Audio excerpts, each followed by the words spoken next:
येत्या रविवारी 5 एप्रिल रोजी आहे चैत्र संकष्टी. तुमच्या आयुष्यातील ही सर्व संकटं दूर करणारी सुवर्णसंधी आहे. गुढीपाडव्यापासून मराठी नववर्षाची सुरुवात झाली आहे.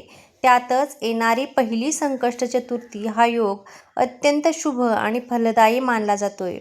याच काळात एप्रिल महिन्यापासून नवीन आर्थिक वर्ष सुरू होत असल्यामुळे व्यावसायिकांसाठी हे एक सुवर्ण संधीच ठरते. पण या दिवशी नक्की काय करावं आणि चंद्रोदयाची वेळ काय असेल? चला संपूर्ण माहिती जाणून घेऊया.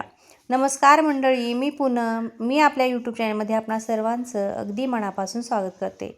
5 एप्रिल 2026 रोजी येणाऱ्या संकष्टी चतुर्थीनिमित्त पूजेचा शुभ मुहूर्त, विधी आणि चंद्रोदयाची वेळ काय असेल? तर पंचांगानुसार चतुर्थी तिथीचा काळ हा पुढील प्रमाणे आहे. 5 एप्रिल 2026 रोजी रविवारी दुपारी 12 वाजता चतुर्थी तिथी प्रारंभ होणार आहे. 6 एप्रिल 2026 रोजी दुपारी 2:10 चतुर्थी तिथी समाप्त होणार आहे. शास्त्रानुसार संकष्ट चतुर्थीचा उपवास ज्या दिवशी रात्री चंद्र अस्तित्वात असतो त्या दिवशीच केला जातो. त्यामुळे 5 एप्रिलला संकष्टीचा मुख्य दिवस आहे. आता 5 एप्रिल रोजी पहाटेपासूनच चतुर्थी तिथी सुरू होत आहे. संकष्ट चतुर्थीचा उपवास चंद्रदर्शनाशिवाय पूर्ण होत नाही. तर सर्वात महत्त्वाचा प्रश्न म्हणजे चंद्रोदय कधी होईल? तर काही पंचांगानुसार रविवारी 5 एप्रिल रोजी रात्री 9:35 पासून ते 9:50 दरम्यान चंद्रदर्शन होऊ शकतं. ही वेळ तुमच्या शहराप्रमाणे 1-2 मिनिटे पुढे मागे होऊ शकते. तर काही पंचांगानुसार रात्री साधारणतः 10:05 पासून ते 10:20 दरम्यान चंद्रोदय होणार आहे.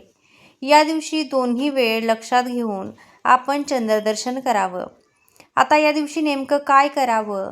तर चतुर्थी दिवशी सकाळी लवकर उठून स्वच्छ स्नान करावं, स्वच्छ वस्त्र परिधान करावीत, देवापुढे दिवा लावून संकष्टी चतुर्थीच्या उपवासाचा संकल्प करावा. नियमितपणे पूजा झाली की गणपती बाप्पासाठी वेगळं आसन तयार करावं. चौरंगावर लाल वस्त्र अंथरून बाप्पाची मूर्ती किंवा फोटो ठेवावा. बाप्पाला फुलं, हार, अक्षदा आणि चंदन अर्पण करावं. एकंदरीतच षोडशोपचारे किंवा पंचोपचारे बाप्पांची पूजा करावी. संध्याकाळी पुन्हा एकदा स्नान करून किंवा हातपाय स्वच्छ धुवून पूजेला बसावं. गणपती बाप्पांच्या मूर्तीला किंवा फोटोला अभिषेक करावा. बाप्पाला लाल रंगाचं वस्त्र किंवा जानवं अर्पण करावं. बाप्पाला 21 मोदक किंवा गूळ खोबऱ्याचा नैवेद्य अर्पण करावा. आता या दिवशी आपण आणखी एक खास उपायही करू शकता. तो म्हणजे 21 दुर्वांची जुडी बाप्पाला अर्पण करावी. आता हे कसं करावं? तर 21 दुर्वा एकत्र बांधून ती जुडी बाप्पाच्या डोक्यावर वाहावी. प्रत्येक दुर्वा वाहताना ओम गंग गणपते नमः या मंत्राचा जप करावा. असं मानलं जातं की संकष्टीला दुर्वा अर्पण केल्याने मानसिक शांती मिळते आणि अडकलेली कामंही मार्गी लागतात. आता रात्री जेव्हा चंद्र उगवतो तेव्हा चंद्राला पाहून नमस्कार करावा.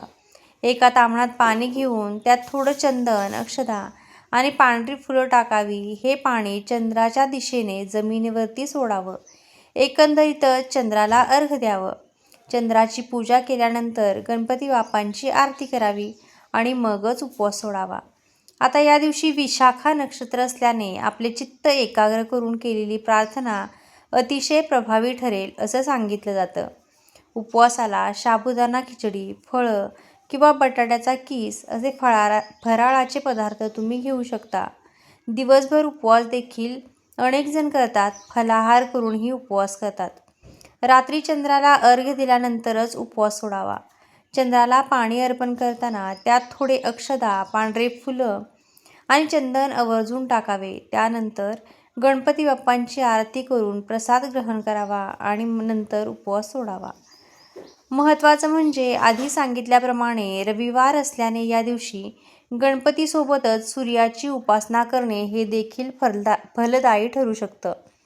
चतुर्थी चैत्र महिन्यात येत असल्याने नवीन कामाची सुरुवात करण्यासाठी सुद्धा हा दिवस अत्यंत सकारात्मक आहे.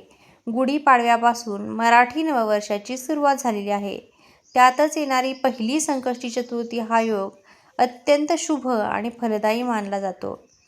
याचं कारण एप्रिल महिन्यापासून नवीन आर्थिक वर्ष सुरू होत असल्यामुळे व्यावसायिकांसाठी ही एक सुवर्ण संधीच ठरते. गणपती बाप्पा हे विघ्नहर्ता आहेत आणि ते बुद्धीचे देवताही आहेत.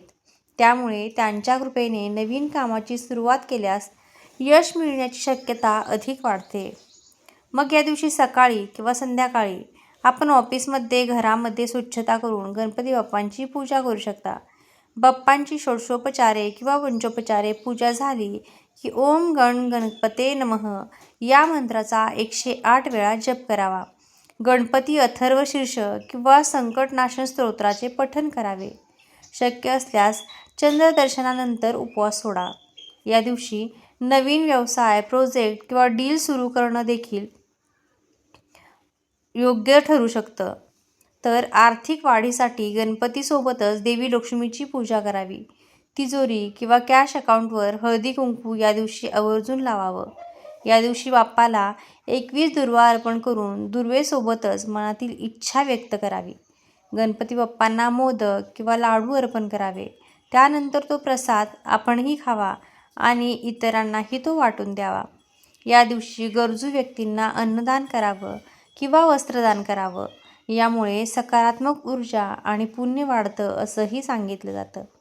या दिवशी स्वतःसाठी आणि व्यवसायासाठी संकल्प करावा. प्रामाणिकपणे काम करण्याचा निर्धार ठेवावा.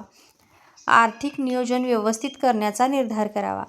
नवीन संधी स्वीकारण्याची तयारी ठेवावी. जर तुम्ही नवीन व्यवसाय सुरू करणार असाल तर या दिवशी छोट्या पातळीवर सुरुवात करून गणपती बाप्पांचे आशीर्वाद घ्यावे.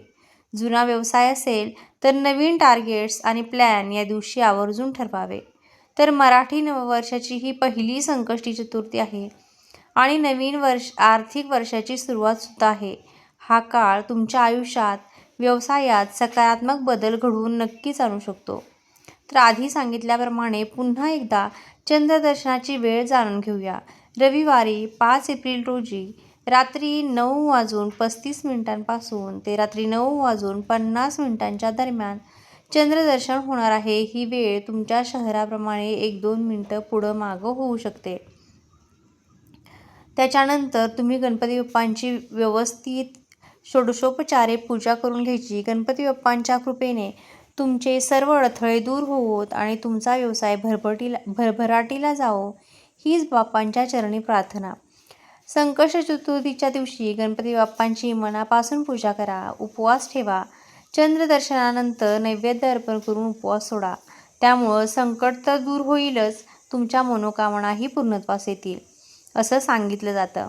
संकष्ट चतुर्थीचा उपवास, गणपती पूजन आणि चंद्रदर्शनानंतर नैवेद्य या तिन्ही गोष्टी केल्यास आयुष्यातील अडथळे दूर होतात आणि यशाची दारं आपोआप उघडली जातात असे बऱ्याच जणांचे अनुभव आहेत. म्हणूनच श्रद्धा आणि विश्वासाने ही संकष्टी चतुर्थी आवर्जून करा. गणपती बाप्पा नक्कीच तुमच्या आयुष्यात सुख समृद्धी आणतील. मग तुम्ही संकष्ट चतुर्थीचे व्रत करणार आहात का? कमेंट करून नक्की सांगा आणि व्हिडिओ आवडला असेल तर व्हिडिओला एक लाईक आणि हाईप करायला विसरू नका. धन्यवाद.